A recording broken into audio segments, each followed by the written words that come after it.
ఒకవైపున చంద్రబాబు నాయుడు గారు రాష్ట్రానికి సంబంధించి ఒకసారి అన్ని బాగా చేశారు బీజేపీ వాళ్ళని చెప్తారు, మళ్ళీ ఎన్నికల దగ్గరకు వచ్చేసరికి ఇవాళ ఏమీ చేయలేదు అని చెప్పి ఆయన చెప్తాడు.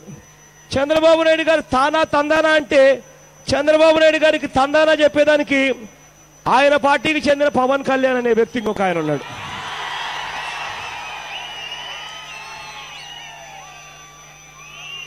నాకు నిజంగా ఆశ్చర్యం అనిపిస్తా ఉంది. పవన్ కళ్యాణ్ అనే వ్యక్తి ఫ్యాక్ట్ ఫైండింగ్ కమిటీ అట, జాయింట్ ఫ్యాక్ట్ ఫైండింగ్ కమిటీ అని చెప్పి ఒకటి ఏర్పాటు చేస్తారట.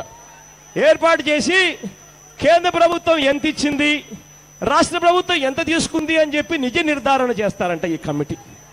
నాకైతే నిజంగా ఆశ్చర్యం అనిపించింది. ఒకవైపున ఇంతకు ముందు చంద్రబాబు నాయుడు గారే బీజేపీ వాళ్ళు దండిగా ఇచ్చారు అని చెప్పి ఒకవైపున చెప్పారు, ఎన్డీఏలో తానుంటూ ఎన్డీఏ ప్రభుత్వం రాష్ట్రానికి దండిగా ఇచ్చారు అని చెప్పి ఒకవైపున తాను చెప్తే, ఎన్నికలు వచ్చేసరికి మళ్ళీ ఆయనే ప్లేటు మారుస్తూ డ్రామాలాడుతూ ఇవాళ మళ్ళీ ఏమి ఇయ్యలేదని చెప్పి ఆయనే చెప్తా ఉంటే, ఈ పవన్ కళ్యాణ్ అనే వ్యక్తి వాళ్ళు ఏమిచ్చారు, ఈయన ఏం తీసుకున్నాడు అని చెప్పి ఫ్యాక్ట్ ఫైండింగ్ కమిటీ అని చెప్పి ఒక కమిటీ వేస్తాడట. ఎలా ఉందంటే ఇది కోడిగుడ్డు మీద ఈకలు బీకినట్టుగా ఉంది. నేను ఇవాళ చెప్తా ఉన్నా, పవన్ కళ్యాణ్ గారికి చెప్తా ఉన్నా, చంద్రబాబు నాయుడు గారికి చెప్తా ఉన్నా, అయ్యా ఇవాళ మీరు చేయాల్సింది ఏమిటో తెలుసా? కోడిగుడ్డు మీద ఈకలు బీకడం కాదు, రూపాయి అర్ధ రూపాయి తక్కువ ఇచ్చినారని చెప్పి నానా యాగీ చేయడం కాదు. మీరు చేయాల్సింది ప్రత్యేక హోదా మా హక్కు అని చెప్పి పోరాటం చేయడము అని చెప్పి నేను చంద్రబాబు నాయుడు గారికి చెప్తా ఉన్నా, పవన్ కళ్యాణ్కి చెప్తా ఉన్నా. ప్రత్యేక హోదా అన్నది రాష్ట్రాన్ని విడగొట్టేటప్పుడు మనకు హక్కుగా ఇచ్చారు. ప్రత్యేక హోదా వస్తేనే పరిశ్రమలు వస్తాయి, ప్రత్యేక హోదా వస్తేనే ఇన్కమ్ ట్యాక్స్ కట్టాల్సిన పనుల, ప్రత్యేక హోదా వస్తేనే జిఎస్టీ కట్టాల్సిన పనుల. ఇన్కమ్ ట్యాక్స్ కట్టాల్సిన పని లేనప్పుడు, ఇన్కమ్ ట్యాక్స్ కట్టాల్సిన పని లేనప్పుడు, జిఎస్టీ కట్టాల్సిన పని లేనప్పుడు ఎవరైనా ముందుకొచ్చి హాస్పిటల్ అయినా కడతారు, హోటల్ అయినా కడతారు, పరిశ్రమలైనా తీసుకొస్తారు. అటువంటి ప్రత్యేక హోదాను ఈ చంద్రబాబు నాయుడు గారి దగ్గరుండి తాకట్టు పెట్టేశాడు. ప్రత్యేక ప్యాకేజీ అని చెప్పి మన చేతుల్లో మన చెవుల్లో కాలీఫ్లవర్ పెడుతూ. ఇదే పెద్ద మనిషి నేను అడుగుతా ఉన్నా, ఇదే చంద్రబాబు నాయుడు గారిని, ఇదే బీజేపీ నాయకుల్ని ఇద్దరిని అడుగుతా ఉన్నా, ప్రత్యేక హక్కుకు సమానంగా ప్రత్యేక ప్యాకేజీ ఇచ్చామని చెప్పి వాళ్ళంటారు. చంద్రబాబు నాయుడు గారేమో ప్రత్యేక హక్కుకు సమానంగా ప్యాకేజీ వచ్చింది కాబట్టి నేను తీసుకున్నానని చెప్పి ఈయన అంటాడు. నేను అడుగుతా ఉన్నా, అయ్యా ఇదే చంద్రబాబు నాయుడు గారిని, ఇదే బీజేపీని ఇద్దరిని అడుగుతా ఉన్నా, అయ్యా బీజేపీ గారు మొట్టమొదటి మిమ్మల్ని అడుగుతా ఉన్నా, ఆ రోజు రాష్ట్రాన్ని రాజ్యసభలో విడగొట్టేటప్పుడు మీ వెంకయ్య నాయుడు రాజ్యసభలో ఏం మాట్లాడాడో ఒక్కసారి గుర్తుకు తెచ్చుకోమని అడుగుతా ఉన్నా బీజేపీ నాయకులను.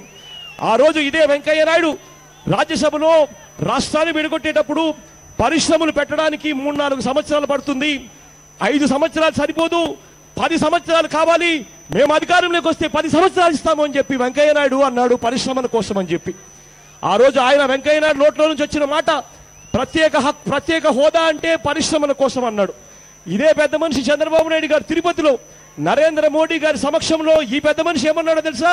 పరిశ్రమలు పెట్టడానికి 4-5 ఏళ్లు పడుతుంది, ప్రత్యేక హోదా మధ్యలో ఆగిపోతే ఎలా, కాబట్టి 10 ఏళ్లు కాదు 15 సంవత్సరాలు కావాలి, తెస్తామని చెప్పి చంద్రబాబు నాయుడు గారు అన్నారు.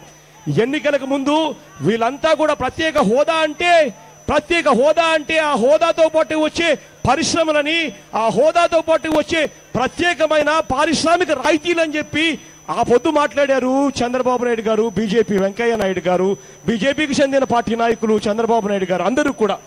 కానీ ఇవాళ ప్రత్యేక ప్యాకేజీ, ప్రత్యేక హోదా రెండు సమానమే అంటున్నారు. మరి నేను అడుగుతా ఉన్నా, ప్రత్యేక ప్యాకేజీలో ఎక్కడ ఉన్నారయ్యా? నువ్వు ఇన్కమ్ ట్యాక్స్ కట్టాల్సిన పని లేదు, నువ్వు జిఎస్టీ కట్టాల్సిన పని లేదు అన్న రాయితీ ఎక్కడ ఉంది అని అడుగుతా ఉన్నా. ఇదే చంద్రబాబు నాయుడు గారిని అడుగుతా ఉన్నాను, ఇదే బీజేపీ పెద్దలను అడుగుతా ఉన్నా. ఎవరైనా కూడా పరిశ్రమలు పెట్టడానికి ముందుకు రావాలి అని అంటే ఇన్కమ్ ట్యాక్స్ కట్టాల్సిన పని లేదంటే ఎవడైనా ముందుకు వస్తాడు. ఎవడైనా పరిశ్రమలు కానీ, హోటల్ కానీ, హాస్పిటల్ కానీ కట్టడానికి ముందుకు రావాలంటే నువ్వు జిఎస్టీ కట్టాల్సిన పని లేదంటే ఎవడైనా ముందుకు వస్తాడు. ప్రత్యేక ప్యాకేజీలో ఎక్కడ ఉన్నాయయ్యా ఇవన్నీ అని చెప్పి నేను చంద్రబాబు నాయుడు గారు నిలదీస్తా ఉన్నాను, బీజేపీ పార్టీని నిలదీస్తా ఉన్నాను. ఇవాళ చంద్రబాబు నాయుడు గారు ఆ రోజు ఇవన్నీ ఉన్నాయి, ఇవన్నీ లేవని తెలిసి కూడా ప్రత్యేక ప్యాకేజీ, ప్రత్యేక హోదా రెండు ఒకటే కాబట్టి నేను విడిచిపెట్టాను అని చెప్పి సిగ్గు లేకుండా తాకట్టు ఎలా పెట్టావు చంద్రబాబు నాయుడు గారు అని చెప్పి చంద్రబాబు నాయుడు గారిని గట్టిగా అడుగుతా ఉన్నా. ఏంటండి వీడియో నచ్చిందా? అయితే ఓ లైక్ వేసుకోండి, లేదంటే ఓ కామెంట్ చేయండి. ఎప్పటికప్పుడు మా వీడియోస్ చూడాలంటే సబ్స్క్రైబ్ చేసుకోండి.